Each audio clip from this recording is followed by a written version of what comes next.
सरस्वती जी और उनकी बहू रश्मि के बीच एक दिन बहस छिड़ जाती है। आखिर किसका काम ज्यादा आसान है, बहू का या सास का? माँ जी, सास को काम ही क्या है, आपके सारे काम उंगलियों पे तो हो जाते हैं। कुछ भी। हाँ, हिसाब तो उंगलियों पे ही हो जाता है ना। अरे बेटा, ऐसा सिर्फ अभी लगता है। जो मुझे करना पड़ता है ना, वो तुझे करना पड़े तो समझ आएगा कि असली काम का पहाड़ कैसा होता है। ठेले बराबर वजन भी नहीं है आपके काम में, और बात पहाड़ों के वजन की कर रही हैं आप। तू ऐसा करती ही क्या है घर में बेटा, ये तो बता मुझे। मैं थोड़ी ना कुछ करती हूँ, सब जादू से हो रहा है इस घर में। अरे एक दिन मेरा काम करोगी तो समझ आएगा। Okay okay, shut up. कल से मैं घर के काम करूंगी और तू मेरी जगह हर चीज का हिसाब रखना, ठीक है? ठीक है, ये भी कर लेते हैं।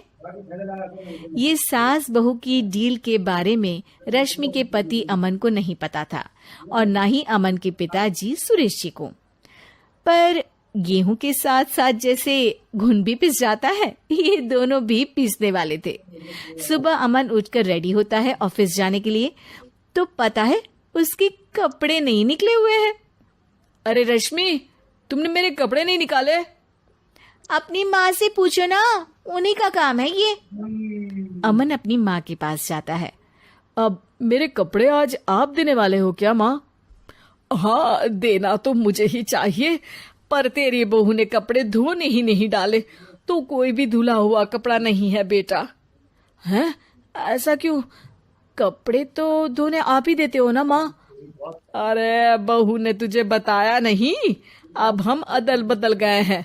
मैं अब बहू और तेरी बीवी सास। अमन परेशान हो गया। वो बिना इस्त्री के कपड़े पहनकर ऑफिस चला गया। सरस्वती जी अपने घुटने के दर्द के कारण झुककर घर साफ नहीं कर पा रही थी, और ना ही खाना बनाना याद रख पाई।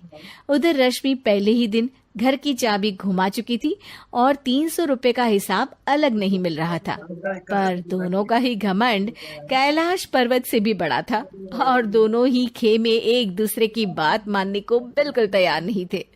शाम को जब सुरेश जी और अमन खाना खाने बैठते हैं, तो सरस्वती जी उनके सामने गाजर और पपीते लाकर रख देती हैं। अरे माँ, ये क्या है? ख्याली पुलाव के साथ सलाद। माँ जी खाना बनाना भूल गई लगता है। अरे एक एक चमन्नी का हिसाब है मेरे पास, खाना बनाना कैसे भूल जाऊंगी? ये तो मैंने पढ़ा था कि फल फ्रूट खाने से सेहत अच्छी रहती है, इसीलिए ये ले, एक फल खा ले। रात को सुरेश जी और अमन अपनी मीटिंग बिठाते हैं अकेले में। बाबूजी, इनकी लड़ाई के कारण ना हमें ठीक से खाना मिल रहा है, उल्टा घर के सारे काम रुक गए हैं। हाँ बेटा, 2 भैंसों की लड़ाई में बेचारे खेत के पौधों का भी नुकसान हो रहा है। पर पापा, क्या बताऊं आपको, मैंने माँ को इस महीने की 2 तारीख को बिजली के बिल के पैसे दिए थे। आज बिल भरने के लिए मांगने गया तो पता चला कि रश्मि उन पैसों से गैस सिलेंडर ले आई। अच्छा, तो सिलेंडर के पैसों का क्या हुआ? अब सिलेंडर के तो कोई पैसे नहीं थे बाबूजी, हमारे घर पर गैस की पाइपलाइन लगी है ना। बेटा, इन दोनों का कुछ करना पड़ेगा, नहीं तो अपने घमंड के चक्कर में पूरा घर बर्बाद कर डालेंगे ये दोनों। अमन और सुरेश जी काफी सोच विचार के बाद एक निष्कर्ष पर पहुंचते हैं। रात ही को दोनों अपनी पत्नियों की अलमारी से नई साड़ी निकालते हैं, और सुबह जब रश्मि और सरस्वती जी उठते हैं तो देखते हैं कि दोनों पति साड़ी पहनकर चढ़ाव पर सब्जियां काट रहे हैं। अरे ये सब क्या हो रहा है? क्या हो रहा है मतलब? आप दोनों अदल बदल हो सकते हो तो हम क्यों नहीं? अरे क्या मतलब?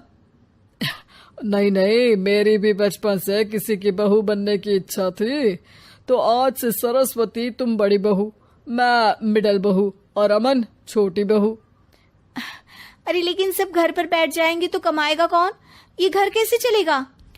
अब वो तो भैया या बाकी लोग जाने, अब हमने भी अदल बदल कर ही लिया है तो कुछ नहीं हो सकता। रश्मि और सरस्वती जी को समझ में आ जाता है कि उन दोनों की आपस की डील की वजह से इन दोनों को बहुत तकलीफ हो रही है और उनके ईगो ने दूसरों को कितनी यातनाएं दी है। अब असल में माँ जी आप सही थी, सास बनना बहुत मुश्किल है। अरे हाँ बेटा, और तू भी, मुझसे तो नहीं हो पाया सब घर के काम, वापस बदल ले क्या? हाँ हाँ बिल्कुल माँ जी, और अब आप दोनों भी बदल लीजिए, कोई आ गया तो आप दोनों को देखकर क्या सोचेगा।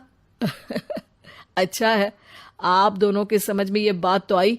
मैं फटाक से कपड़े बदल लेता हूँ। अरे रुक जा बेटा, एक फोटो ले लेती हूँ तेरी। मेरी बेटी होती तो तेरे जैसी ही दिखती साड़ी में। और मेरा फोटो नहीं लोगी?